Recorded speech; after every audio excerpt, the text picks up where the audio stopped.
బెజవాడలో వరద నీటిలో చిక్కుకున్న బాధితులను సురక్షిత ప్రాంతాలకు తరలించేందుకు ఎన్డీఆర్ఎఫ్ బృందాలు రంగంలోకి దిగాయి.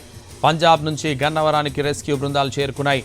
లూథియానా నుంచి గన్నవరానికి 100 మందితో ప్రత్యేక బృందం విజయవాడ చేరుకుంది.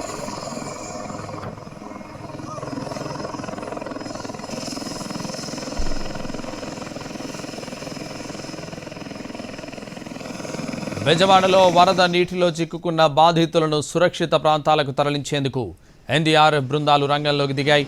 పంజాబ్ నుంచి గన్నవరానికి రెస్క్యూ బృందాలు చేరుకున్నాయి. లూథియానా నుంచి గన్నవరానికి 100 మందితో కూడిన ప్రత్యేక బృందం చేరుకుంది.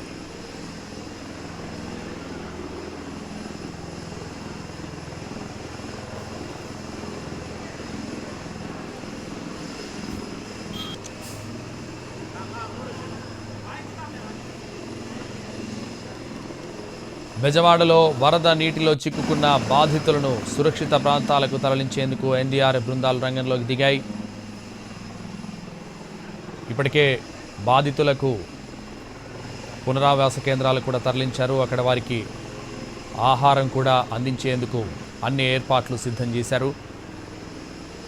పంజాబ్ నుంచి గన్నవరానికి రెస్క్యూ బృందాలు చేరుకున్నాయి. లూథియానా నుంచి గన్నవరానికి 100 మందితో కూడిన ప్రత్యేక బృందం చేరుకుంది.